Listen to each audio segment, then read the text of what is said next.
Mis hermanos, continuamos con este tema sobre el hogar cristiano. Y hoy quiero que hablemos sobre el método de la disciplina, y no solamente de los padres a los hijos, sino la que usa Dios para con nosotros también. Porque Dios es el Padre disciplinador, el Padre amoroso, y Él a quien ama, disciplina. Y de Él es que nosotros tomamos ejemplo y de Él es que tomamos consejo. Una de las cosas que hemos repetido muchas veces y las seguimos repitiendo es: no hagamos nada que Dios no haría. ¿Qué debemos hacer? Lo que Dios hace. Lo que Dios hace como Padre, lo que Dios hace como Hijo y lo que Dios hace como Espíritu. Aunque todo lo que el Padre y el Hijo lo hace por el Espíritu. Y la Biblia es clara que el Hijo no tiene voluntad propia, Él se somete al Padre. El Espíritu, aunque es persona y tiene voluntad propia igual que el Hijo, no usan la voluntad propia, sino que el Espíritu hace lo que el Padre y el Hijo le mandan. Y si ellos, siendo Dios, se someten al Padre, ¿cuánto más nosotros? Hemos hablado de dos cosas en los domingos anteriores. El hermano Diego habló sobre las metas de la disciplina. El domingo pasado hablamos sobre los resultados de la disciplina. Y hoy vamos a hablar del método de la disciplina. ¿Cómo Dios disciplina a sus hijos? Y vamos al libro de Jeremías, capítulo 2, por favor. Jeremías capítulo 2 es un texto que ustedes deben leer, que es básicamente mirando el pecado de Israel y cómo Dios les dice: ustedes van a ser corregidos, ustedes van a ser disciplinados, tengo que disciplinarlos. Pero lo primero que el Señor les muestra y queremos ver en esta mañana es que todo pecado tiene consecuencias naturales. Todo pecado tiene consecuencias naturales. Si hay algo en la disciplina, es que Dios permite que cada persona sufra por sus propios actos. Las leyes que Dios creó, todas las leyes tienen causa y efecto. Y todo efecto depende de una causa. Tal la causa, tal el efecto. Tenemos, por ejemplo, el agua, maravillosa, pero mal usada, trae la muerte. Tenemos el fuego, excelente elemento, pero mal usado, trae la muerte. Tenemos el aire, indispensable para la vida, pero en abundancia, mata también.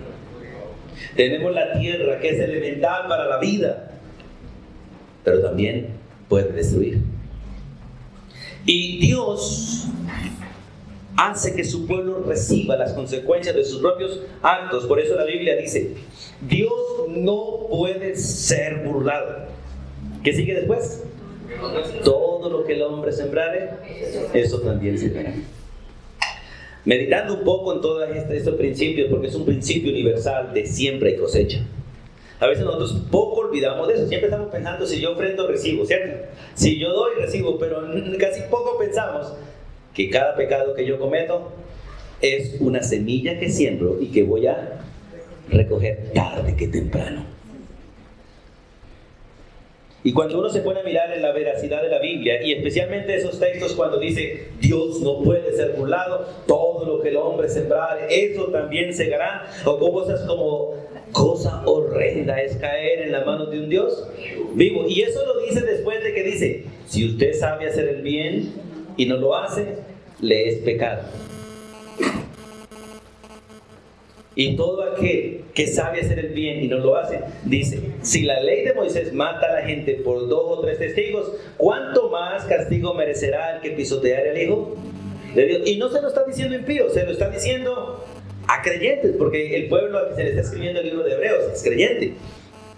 Cuando me pongo a pensar, hermanos, en las cosechas que tenemos sembradas, es bueno pensar también en el fruto que vamos a recoger.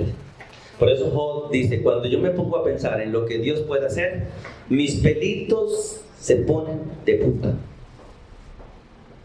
Porque si no habiendo hecho nada malo, dice Job, si no habiendo dado causas a Dios para que me disciplinara o me castigara, me quitó mis 10 hijos y todo lo que tenía, ¿qué otras cosas habrá en él? Omnipotente. Y me he puesto a pensar, hermanos, si nosotros pensáramos antes de actuar en las consecuencias, seguro no haríamos nada de lo que hemos hecho.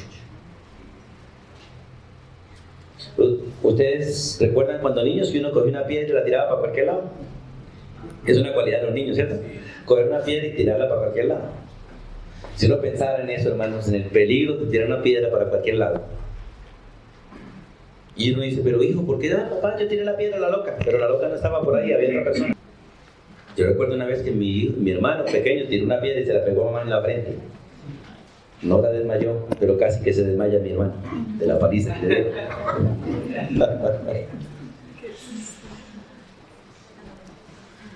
Yo tengo una anécdota. Mis padres nunca la supieron, voy a contarla a ustedes. Estamos en la finca y recuerda que en la finca, la mayoría de casas en las fincas tienen, en la cocina tienen arriba un vacío así, ¿cierto? En el techo. Hay un hueco hacia afuera, donde sale el humo. Mi madre puso a hacer el almuerzo, dejó la olla destapada y la olla estaba hirviendo.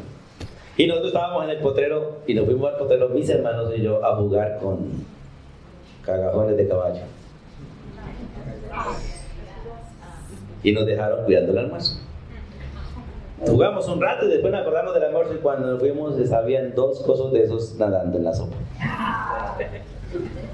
Uno tira para todos lados y no sabe a dónde va a caer. Nosotros sacamos esto de la sopa, no almorzamos, el resto sí. Hasta el día de hoy mi madre nos estoy confesando parte de mis pecados. ¿Por qué? Lamentablemente, hermano, todo lo que el hombre sembrare, eso también segará. Y yo quiero, hermanos, que vayamos a mirar este texto con cuidado, porque Dios permite que usted y yo cosechemos todo lo que sembramos. A veces, no siempre, Dios tiene misericordia. Porque Dios tiene misericordia del que quiere tener misericordia, y Dios permite que a veces el juicio no llegue por pura misericordia, pero lo más justo es que llegue. O sea, lo más correcto es que usted recoja lo que siembra. Por eso, hermanos, hay que tener cuidado cuando decidimos actuar como nosotros queremos. Y también, padres, tenemos que dejar que nuestros hijos recojan lo que siembran. La mayoría de nosotros como padres somos un montón de alcahuetes que tratamos de evitar que nuestros hijos no sufran. Pero la Biblia dice que si el hijo no sufre, no madura. Si el hijo no sufre, no madura. Si no madura, es un mal elemento en cualquier lugar. Por eso le dice la Biblia que Cristo, aunque era hijo de Dios perfecto, santo, limpio, maduró gracias al sufrimiento. Ahora, Dios quiere que Israel, como pueblo no maduro ni perfecto, aprenda y reciba las consecuencias de sus pecados. Vamos a Jeremías 2. Vamos a leer el versículo 19. Después miramos el contexto. Jeremías 2:19, por favor, en el Antiguo Testamento, hablando sobre la metodología que Dios usa para disciplinarnos. Dios siempre va a dejar que el dolor venga a nosotros. Por eso, Primera de Pedro dice que Dios nos llamó para sufrir. Dios nos llamó para sufrir. El que evade el sufrimiento, evade el plan de Dios. Hay sufrimiento natural, hay sufrimiento buscado y hay sufrimiento imputado. Hay que evitar el sufrimiento imputado de mala manera, pero a veces hay que imputarlo. Por eso es importante entender eso. Mira lo que dice la Biblia en Jeremías 2:19. Tu maldad, le está diciendo al pueblo de Israel, tu maldad te castigará. A veces nosotros estamos diciendo, Dios me está disciplinando. No, Dios no te está disciplinando. Tu propia maldad te está corrigiendo, que es distinto.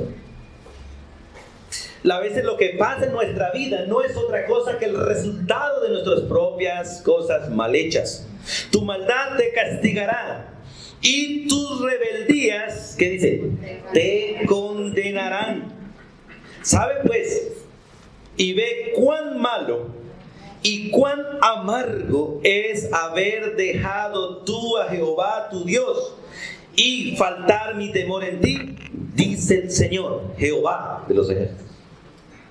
Porque cuando uno deja de temer a Dios, uno termina haciendo lo que uno quiere.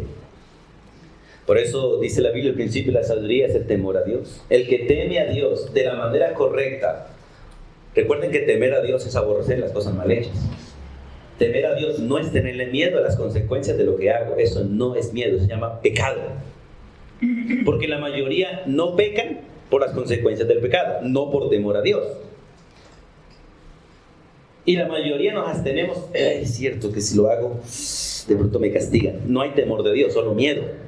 Pero si fuera por uno.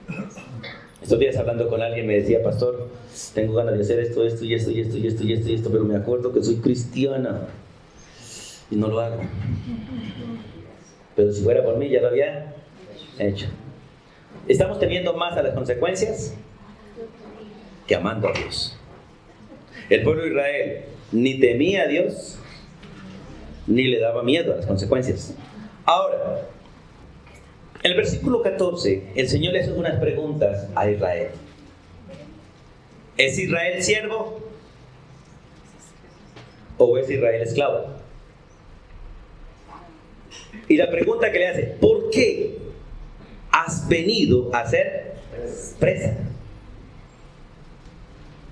Y la verdad, hermano, uno termina siendo presa del pecado cuando uno se rebela contra Dios. Y Dios lo entrega al pecado. Recuerda lo mismo que dice Romanos capítulo 1, es un capítulo completo de esa situación. La gente, por no temer a Dios, no honrar a Dios, no respetar a Dios, se envanecieron en su propio razonamiento y decidieron hacer lo que ellos quisieron. Entonces Dios los entregó a sus propias concupiscencias. Llegó a ser presa de su propio pecado. Presa de su propio invento. En el versículo 15 dice: los cachorros del león rugieron contra él. Escuchen, o sea, un país tan poderoso, porque Dios era el rey de ellos, terminó corriéndole a los cachorros del león. Y un cachorro del león no tira, juega. Pero dice el texto: los cachorros del león rugieron contra él. Alzaron su voz los cachorros del león y asolaron su tierra. Que quemadas están sus ciudades sin morador. ¿Por qué? Y el versículo 19 les responde: porque tu maldad los va a castigar, porque tus rebeldías te condenarán. En el versículo 20, el Señor le dice al pueblo de Israel estas palabras: porque desde muy atrás, desde muy jóvenes, el pueblo de Israel, dice, muy atrás, rompiste tu yugo. Mire, y esta es una de las cosas que hoy en día la mayoría de hijos quieren hacer, desde muy chiquiticos. De hecho, desde recién nacidos quieren romper el yugo y quieren romper las coyuntas. La mayoría de nosotros nacemos con el deseo de no querer o someternos a nadie. Pregunta: ¿cuántos de los hijos nacen enyugados y amarrados a papá y a mamá? ¿Cuántos? Todos. De parte de Dios nacen todos. ¿Y cuántos quieren vivir sin ese yugo y sin esas coyuntas? Todos. ¿Cuántos de nosotros aborrecemos el yugo que Dios ha puesto en nosotros? Aborrecemos la autoridad que Dios ha puesto a nuestro lado. La aborrecemos. No queremos someternos a nadie y a nada. Y por eso viene disciplina. A Israel le dice: porque desde muy atrás rompiste tu yugo y tus ataduras. Recuerde que estas palabras el Señor vuelve a repetirlas a nosotros en Mateo: llevad mi yugo sobre vosotros. No traten de soltarse la correa que amarra el yugo a vuestro servir. No traten de soltarla. Porque si ustedes se sueltan de mí, se apartan, se desvían, se descarrían. El único que puede guiarnos es Dios. Pero Dios nos guía no de la mano, sino con un yugo. Él nos sostiene con su mano, pero nos guía amarrados su yugo para servir de nosotros. Y los que conocen de arados o los que han visto arar animales, el yugo va siempre en servir. ¿Usted sabe por qué el caballo se amarra a un botalón, a un palo? Se le da vueltas para la derecha, se le da vueltas para la izquierda, ¿cierto? ¿Por qué? Porque quieren doblegarle la cerviz. Y si hay algo que a usted y a mí nos es difícil bajar, es la cabeza. ¿O no es así? Y cuando uno no quiere bajar la cabeza es porque no tiene el yugo amarrado. Porque todo siervo que tiene el yugo amarrado, la cabeza está abajo. Y es interesante ese principio porque desde atrás rompiste tu yugo, es interesante, lo partiste. Y tus ataduras y dijiste, escuche, la decisión, no serviré. Es interesante, no serviré. Y vaya que nosotros sí, en los hijos, hacia nosotros, eso es muy común, no lo quiero hacer. Vaya fulano de tal. ¿Por qué yo? Y todavía los hijos tendrán que decir, ¿y por qué no va usted? ¿Y por qué no lo hace usted? Y como creyentes todavía, porque le dicen a uno, y no, es que usted debe ser modelo para nosotros, sea ejemplo primero y después nosotros lo hacemos. Así es la grosería de los hijos de hoy en día, ¿no es así? Han roto su yugo, han roto sus coyundas y dicen, no lo voy a hacer. Y por eso el Señor dice, vendrá el castigo, vendrá castigo. Por eso, hermanos, cuando nuestros hijos están en esa actitud, necesitan disciplina. Pero necesitan instrucción también. Necesitan escuchar lo que la Biblia dice y las consecuencias naturales de lo que es ser rebelde. Ahora, dice el versículo 20 terminando, con todo eso, sobre todo collado alto y debajo de todo árbol frondoso te echabas como rabino, hablando de Israel. ¿Por qué? Porque toda persona rebelde se vuelve infiel. De hecho, rebelión es un sinónimo de infidelidad. Toda persona opositora es persona rebelde. Toda persona opositora es persona infiel.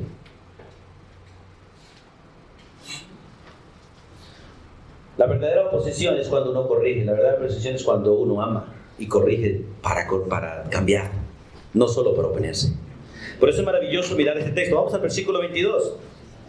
El Señor le hace una sentencia a ellos en su pecado. Dice el versículo 22. Aunque te laves con lejía. ¿Saben qué es lejía? ¿Algunos de ustedes usaron la lejía? Los antiguos. Yo no soy tan antiguo, yo sé qué es lejía. Señor. Una solución de sales.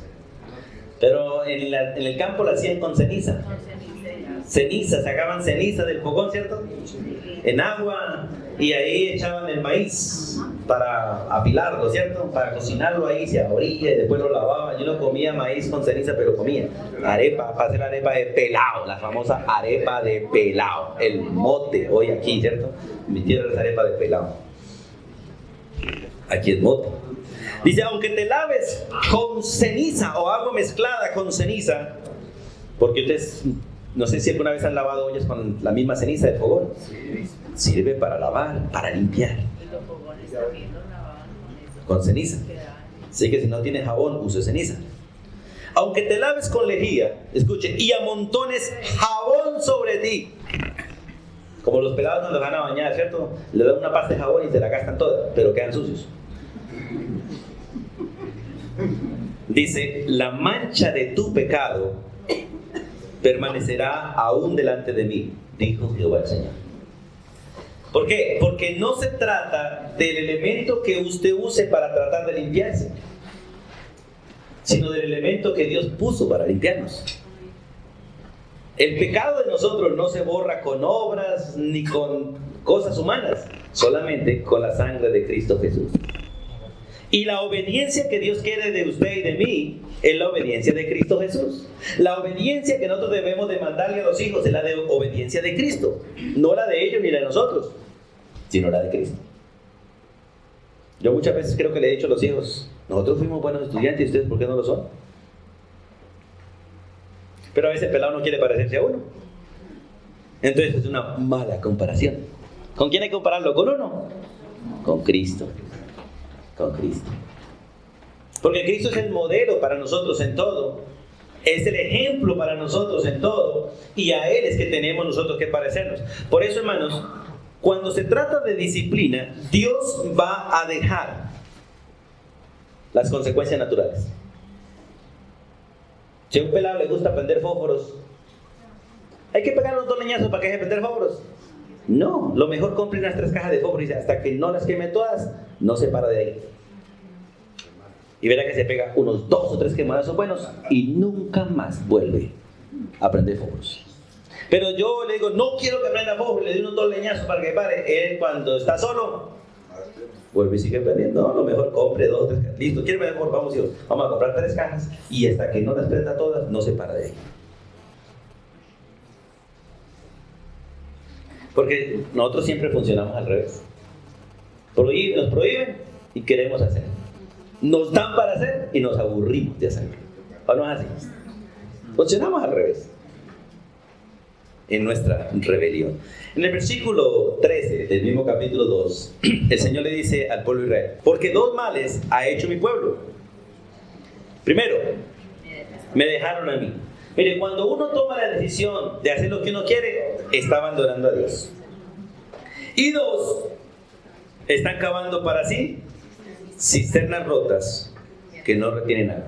Por eso, hermano, el peligro que nosotros dejemos a nuestros hijos hacer lo que quieren, porque estarán aprendiendo a hacer cosas que no son correctas. El peligro que Dios nos deja a nosotros hacer lo que queremos es cavar cisternas rotas que no retienen nada. O sea, son soluciones falsas. Las soluciones que Dios nos da son precisas y perfectas, pero para nosotros son costosas y a veces molestas. A veces molestas. Porque a la carne de nosotros nunca le agrada la voluntad de Dios. Romanos dice muy clarito, y usted dígame de eso: su carne y mi carne. Si su carne está contenta con lo que está pasando, lo más probable no está haciendo la voluntad de Dios. Porque la carne ni le agrada la voluntad de Dios, ni se somete a la voluntad de Dios. Por eso hay que sacrificarla, someterla, humillarla. Y eso duele. Y someter la carne a nuestros hijos, a ellos les duele, y a uno también. Pero se necesitan las 2 cosas: la instrucción y la corrección. Instruir y regañar no es educar. Instruir y corregir sí es educación. Se necesita el conocimiento apropiado y los procesos apropiados, pero se necesita también la disciplina apropiada. Por eso, hermanos, es necesario que nosotros miremos estos textos y aprendamos de ellos. Voy a leer 2 versículos más en el capítulo 2 de Jeremías. En el versículo 25 y 26 del libro capítulo 2 de Jeremías, el Señor sigue con el mismo texto, por eso le digo, en la casa léanlo, por favor. Dice: guarda tus pies de andar descalzos. La pregunta es: ¿por qué el pueblo de Israel andaba descalzos? Por su pecado. Recuerde que andar descalzos en Israel es, en cierta manera, un principio de inmundicia. De hecho, los pies son un principio, los pies destapados, descubiertos, se muestran como inmundos, porque siempre estarán sucios. Guarda tus pies de andar descalzos y tu garganta de la sed. La pregunta es: ¿por qué estaban teniendo sed? Si el Señor en el versículo 13 dice: yo soy fuente de agua viva. Porque ellos estaban cavando cisternas rotas al haberse apartado de Dios. No hay remedio en ninguna manera, porque a extraños he amado y tras ellos he de ir. Miren las decisiones rebeldes de Israel. Abandonaron a Dios para amar extraños. Y tras ellos se fueron. Versículo 26. Como se avergüenza el ladrón cuando es descubierto, así se avergonzará la casa de Israel. Ellos, sus reyes, sus príncipes, sus sacerdotes y sus profetas. Porque, hermanos, querer hacer nuestra voluntad o hacer lo que nosotros queremos siempre termina al final en vergüenza delante de Dios y delante de los demás. ¿O no es así? ¿Cuántos de nosotros, cuando hemos querido hacer lo que hemos querido hacer, nos ha salido algo bien? ¿Y cuántos de nosotros estamos recogiendo fruto de nuestras malas acciones y decisiones? Y siempre le estamos echando la culpa a otros, pero nunca reconocemos que es el fruto de nuestro propio pecado, de nuestras propias malas decisiones. Cuando uno reconoce que nadie tiene la culpa de lo que me pasa, le cuesta a la carne decir: mea culpa. Mía, solo mía. Solo mía. El único que realmente sufrió por otros fue Cristo. Pero nosotros sí sufrimos por nosotros mismos, por nuestra propia culpa. Pero hay que decidir sufrir por otros, como Cristo lo hizo por nosotros. Entonces, una de las metodologías que Dios usa para la disciplina es dejar que las consecuencias naturales de la conducta lleguen a nosotros. Todo lo que el hombre sembrare, eso también segará. Y por favor, hermano, guarde eso en su mente. Antes de decir algo, antes de hacer algo, antes de cualquier cosa, piense en lo que va a pasar, en lo que puede pasar. que después posiblemente no hay remedio y lo único que queden sean cicatrices que le recuerden a uno lo mal que se comportó. Ahora vamos a Proverbios para mirar otro de los métodos de Dios, es la reprensión. Dios deja que las consecuencias naturales vengan, pero también nos reprende. La palabra reprensión es llamar la atención, llamar a la persona a cuentas y pedirle cuentas y corregirlo. Como dice 2 Timoteo 3, 16 y 17. Con la palabra de Dios, Él nos enseña, Él nos corrige, Él nos redarguye, Él nos instruye. A fin de que nosotros seamos maduros, perfectos, preparados para toda buena obra. Proverbios 17, por favor. En Proverbios 17, el versículo 10, dice, la reprensión aprovecha ¿a quién? Al entendido. Más que 100 azotes al necio. Y es interesante, reprender al necio es necedad. Porque el necio lo único que hay que darle es azote, hermano. Y vaya que nosotros en muchas áreas somos muy necios. Y Dios va a dejar de reprendernos y nos va a dar palos. Pero es interesante este principio. Muchachos que están aquí, hijos míos y los de los hermanos, clamen a Dios por entendimiento para que la necedad se aparte de usted. Porque la mayoría de los muchachos hoy en día están deseosos siempre de hacer lo que ellos quieren. Y la mayoría de las órdenes que uno le da a los hijos, ellos tienen una razón para refutarla, ¿o no es así? Son pocos los hijos que dicen, sí señor, como usted mande, papá. No es por qué. ¿Por qué? No quiero. Ahora más tarde. Ya voy. Eso es evidencia de rebelión. Es evidencia de necedad.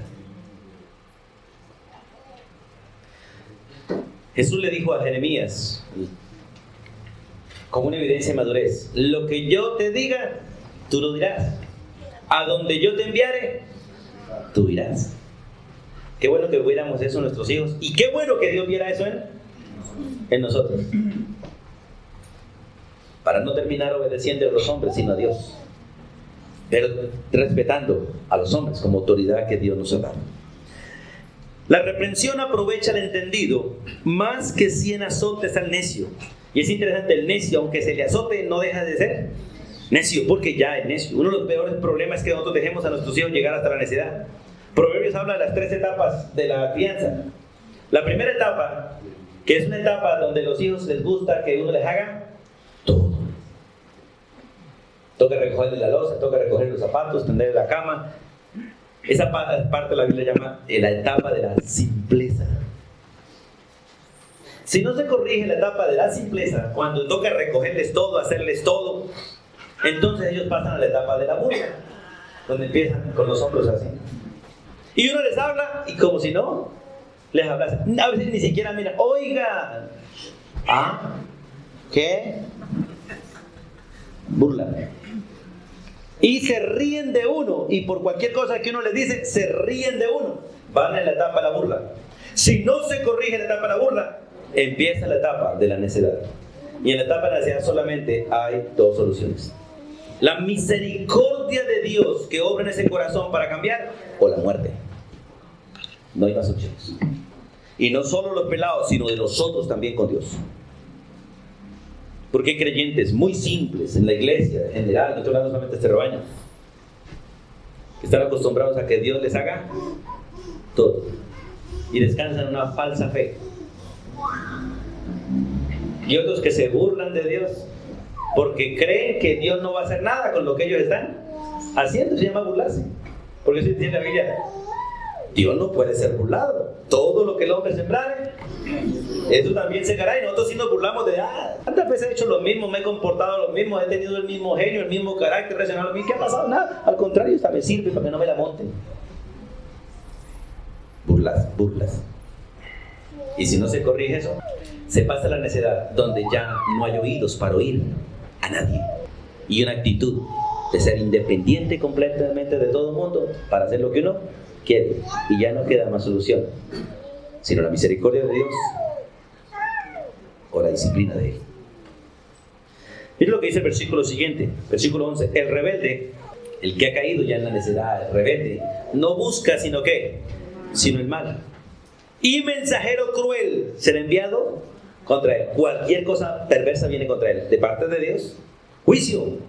Puede ser enfermedad, puede ser accidente, puede ser cualquier cosa que Dios mande. Mensajero cruel. ¿Qué mandará? No sabemos. Y a veces, como la Biblia lo muestra, Dios dice: ¿quién quiere ir a hacerme un favorcito con fulano de tal? Y los demonios salen en manada, yo. Y Dios empieza uno por uno. ¿Usted quería? Vaya usted. Es exactamente lo que necesita el muchacho. ¿O no es así? La Biblia dice eso.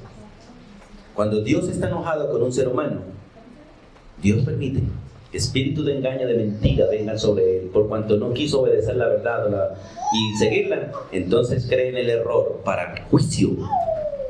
Y Dios no es que permita el mal, pero Él entrega a la gente al mal para corregir. ¿O no dice eso la Biblia? ¿Eso dice la Escritura? Dios no permite el mal.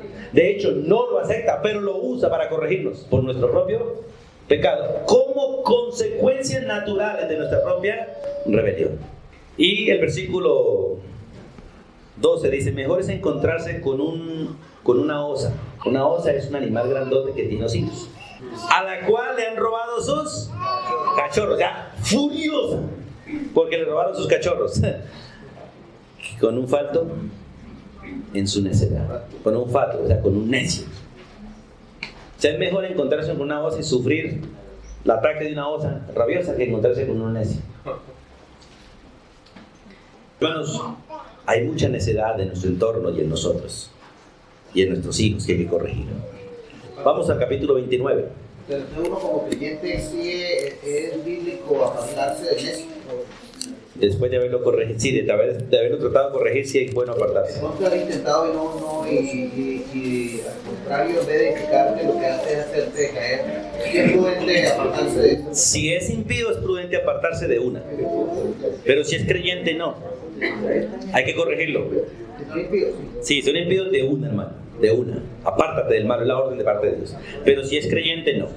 Porque hay que hablar con él. Hay que ir con él, ayudarlo, con otros.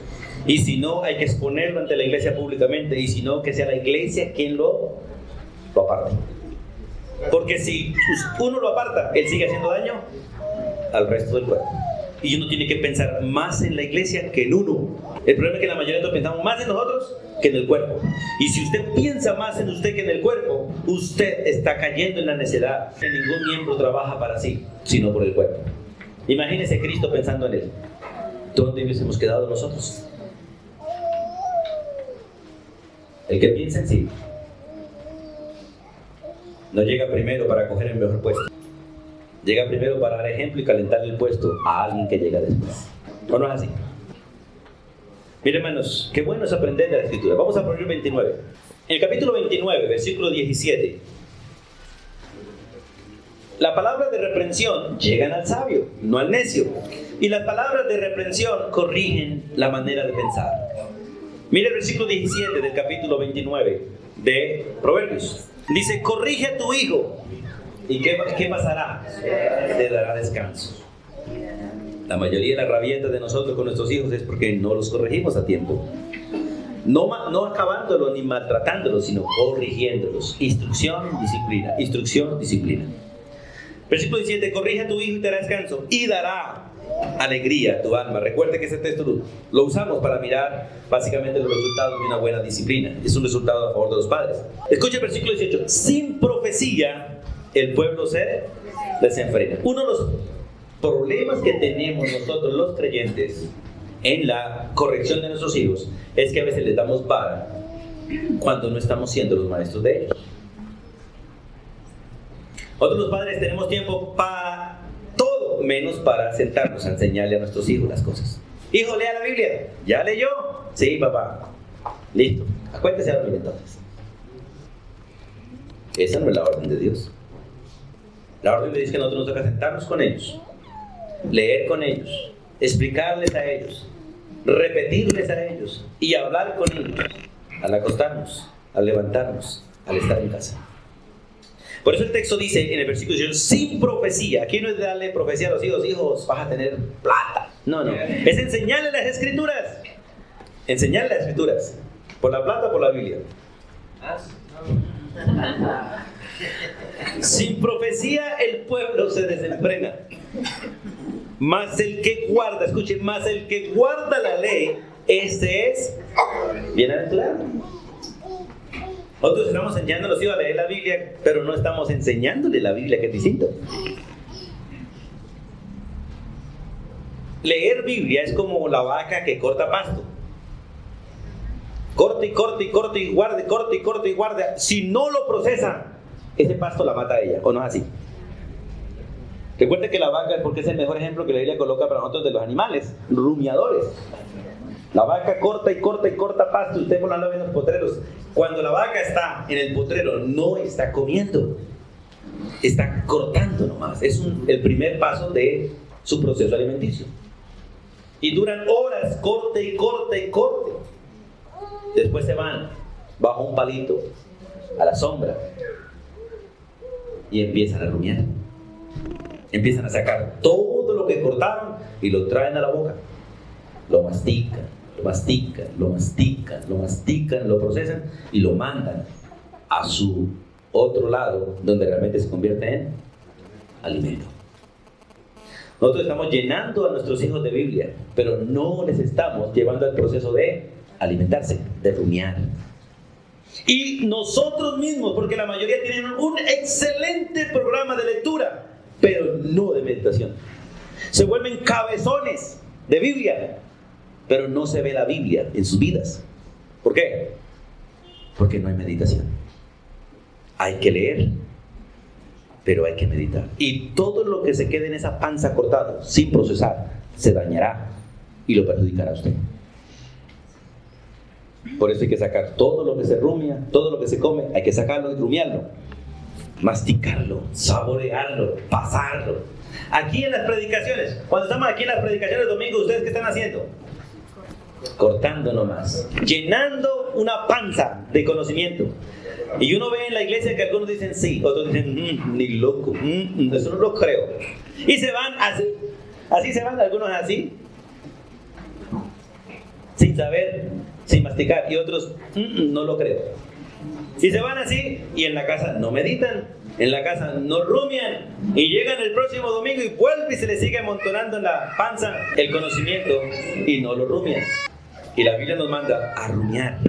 Por eso es maravilloso ese texto donde dice, sin profecía, el versículo 18 de Proverbios 29, el pueblo se desenfrena, mas el que guarda la ley es bienaventurado. Y el 19, escuche, el siervo no se corrige con palabras. Escuche, el siervo no se corrige con palabras, porque él entiende, mas no hace caso. Y los hijos son siervos de los padres, que necesitan la corrección, pero necesitan el proceso de enseñanza y la disciplina para que afirmen su conocimiento. Ese principio y proverbio paternal y de abuelos, la letra con sangre entra, es bíblico, porque el que realmente no paga el precio no aprende. No aprende. La mayoría de nuestros hijos hoy en día a nivel educacional no pagan un precio para aprender. Por eso a veces no aprenden. Es todo muy fácil. Es todo muy fácil. Estos días hablando con alguien por ahí, hablamos de eso. O sea, la mayoría de muchachos hoy para todo usan calculadora. A otros el usar calculadora era un 1 en el examen. Tenía que procesar en la mente. Y creo que lo que aprendimos aún lo guardamos. Yo creo que muchos de estos muchachos vamos a hacer un repaso solo con las tablas. Y la mayoría de los de 40 para arriba le damos sopa y seco con las tablas. Espero que si hiciera el examen quedáramos bien. Porque la mayoría de ahí para abajo, no. Todo es celular ahora, calculadora en celular. Entonces Dios permite que las consecuencias naturales vengan, el sufrimiento, pero Dios ordena que hayan palabras de reprensión. Hay que reprender, hay que corregir. Pero es interesante esos principios, hay que corregir. como hijos. El hijo acepta la reprensión del padre cuando se hace de la manera correcta. Y a veces hay que mostrar la vara.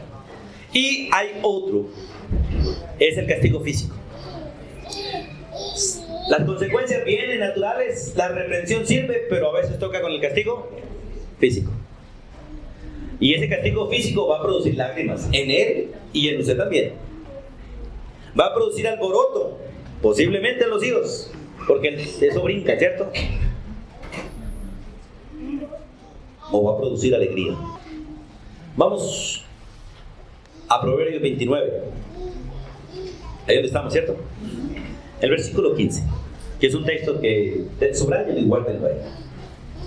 Dice, la vara, claro, y la corrección, las dos unidas, ¿qué dan? Dan sabiduría. ¿Cuál es el problema de algunos muchachos necios? ¿Qué les falta? Vara y corrección. Lo mismo pasa entre nosotros como hermanos. Hay mucha necedad a veces en nosotros. ¿Qué nos falta? Las dos cosas. Vara y corrección. Hay que empezar con la corrección, y si no toca disciplinar, toca disciplinar, corregir. Una de las cosas, hermanos, que usted y yo tenemos que entender, nosotros como creyentes, como hijos de Dios, no podemos acostumbrarnos al pecado, no podemos tolerar el pecado.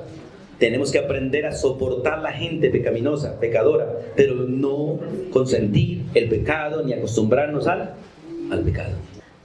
Dios aborrece el pecado y la orden de Él para nosotros es no pequen. Y yo debo buscar no pecar, pero también debo corregir al que peca y no justificar al que peca, porque la mayoría de nosotros justificamos al que peca. Ay, hermano, pero hay que comprenderle, mire la situación en que está. Razón tiene. ¿Quién no? Yo lo haría también, hermano. Esas son las palabras de la mayoría.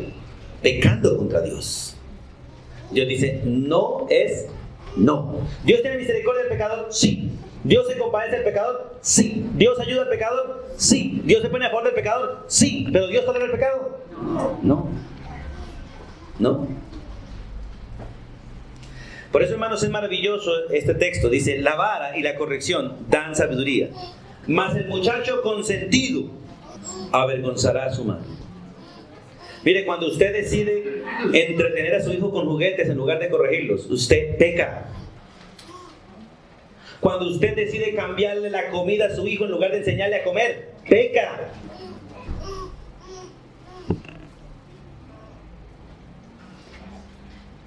Nosotros hacemos un montón de cosas consintiendo a nuestros hijos. El niño friega. Ay, venga, que usted no sabe alzarlo, venga, yo lo alzo. Y empieza a hacerle pucheros y cositas para que porte bien. Entonces él venga para acá y corregimos ese pelado para que deje de fregarte a ti. Y a veces el varón le echa la culpa a la mujer. Es que usted sí, qué cosa. Cuando la mujer está cansada de alzar ese pelado y necesita que el papá se ponga las manos y corrija a ese muchacho para que le dé descanso a su mamá y a ella también. A él también. Pero vemos que a veces el padre se pone a favor del hijo en contra de la mamá, o a veces la mamá se pone a favor del hijo en contra del padre. Y a veces el hermanito se pone a favor del hermanito en contra de los padres. Y todo eso es parte pecaminosa que Dios no aprueba. Por eso, si el hijo es desobediente o rebelde, ¿qué necesita? Vara y corrección. En el capítulo 19, vamos allá un momentico. En el capítulo 19 del libro de Proverbios, versículo 29, mire, dice, preparados están juicios. ¿Para quiénes? Para los escarnecedores. Y azotes están preparados para las espaldas del necio. ¿Y quién cree que las tiene preparadas? Dios. Mire, hermano, nosotros escarnecemos a Dios con nuestra conducta, con nuestra manera de hablar. Nosotros no pensamos, es que a mí me gusta hablar así, a mí me gusta vestir así, a mí me gusta pensar así. Pero su manera de hablar, pensar, actuar, vivir, hablar, vestirse, puede escarnecer el nombre de Dios. Y Dios dice, preparados están juicios para los escarnecedores. Escarnezcan. Que Dios deja que lo que debe venir, venga. Y aparte de eso, azotes para el que sabe hacer el bien y no lo hace. Y no lo hace. Porque no se trata de lo que el hijo quiere hacer ni de lo que yo quiero hacer. Se trata de lo que Dios ordena hacer. Porque si Él es el Señor Hay una sola autoridad sobre usted y sobre mí. Hay un solo principio para todos. Uno de los problemas serios que nosotros tenemos es que nosotros nos pegamos a la cultura. Yo soy costeño, yo soy santanderiano, yo soy paisa, yo soy así. Qué pena, hermano, una vez más decirles eso. Si usted conoció a Cristo, ya no es ni paisa, ni costeño, ni santanderiano, ahora es cristiano. Y ahora no rige su cultura, ahora rige la Biblia. La palabra Biblia es la que rige ahora sobre su vida y sobre la mía. Porque ahora somos miembros de una sola familia, donde hay una sola autoridad, unos solos principios para todos, una sola manera de vivir, porque tenemos un solo Dios, un solo Señor, un solo Espíritu, una sola fe, y somos miembros de un solo cuerpo. Así que tenemos que tener unidad en todo, en todo. Por eso en la iglesia no se pueden tolerar los caprichos que van en contra de la Biblia. Aquí corrigiendo las cosas. Y es uno de los problemas que tenemos, es que cuando empezamos a meternos en la vida de otros nos ganamos problemas. Pero como siempre le he dicho, es mejor tener de enemigo al hermano y no a Dios. Y que la enemistad con el hermano no sea por pecado, sino por buscar la santidad de la manera correcta y con amor. En el capítulo 22, un texto muy parecido, versículo 15, dice: ¿dónde está la necedad? ¿En qué parte? La necedad está ligada en el corazón del muchacho. Y tenemos dos opciones. Dos opciones tenemos: sacarle el corazón o darle vara. ¿Cuál de las dos elige? Porque el problema es que la necedad está ligada al corazón del muchacho. Pregunta: ¿se va o no se va? No se va. No se va, hermano. Esa necedad va a estar ligada. Ha sido tan ligada que no se va. Por eso Dios no trabaja sobre nuestro corazón. Él nos da un nuevo corazón. Porque este corazón no tiene cambio y tiene una ligadura que no puede dejarlo cambiar. Pero ¿se puede trabajar en ese corazón? Sí. ¿Con qué? Con una vara y la palabra de Dios. La instrucción y la vara. Dice el versículo 22, el versículo 15, capítulo 22. La necedad está ligada en el corazón del muchacho. Ahí está. Más la vara. ¿Cuál vara? De la corrección. No la vara de la ira, no la vara del enojo, no la vara de la venganza, no la vara de la autoridad, sino la vara de la corrección. ¿Qué dice? La alejará de él. La va a alejar, no la va a quitar. Hace que dé la vuelta y se ponga por otro lado nomás.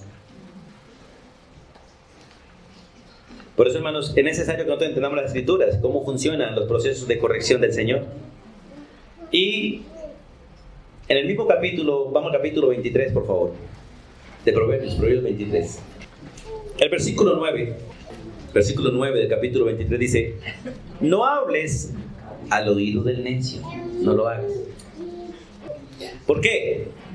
Porque menospreciará la prudencia de tus razones. ¿Alguna vez usted le han hablado a una persona al oído y ese suelta la risa delante de todos y divulga lo que uno le dijo? Ese es este ejemplo. Al necio no se le puede hablar al oído, porque él lo hará público como escarmiento. Porque menospreciará la prudencia de tus razones. O sea, menospreciará el hecho de que usted quiso hablarle a solas, y él lo hará. La mayoría suelta la risa delante. ¡Ja, ja! Mira este. Y todo el mundo, ¿qué pasó? Diga, cuente. Hermanos, recuerde este principio: es necedad que usted se ponga a hablar mal de otro delante de otros y no vaya a hablar mejor con la persona con la que tuvo problemas. Y eso que en la iglesia hay así, gente de esa manera. Buscan a otros para hablar mal de otros, pero no son capaces de hablar con las personas. Tengamos cuidado, porque es necedad y hay disciplina para las espaldas del necio. Vaya a Cristo primero y después va a la persona. ¿A qué viene a Cristo primero? A perdonar. Pues a perdonar si nos han ofendido, y después a la persona a perdonar por la ofensa, en lugar de ir a pelear. Y en el versículo 13 del capítulo 23, hablando sobre la necesidad del castigo físico que Dios trae sobre el rebelde, sobre el necio, dice: no rehuses, no te abstengas de corregir al muchacho. ¿Por qué?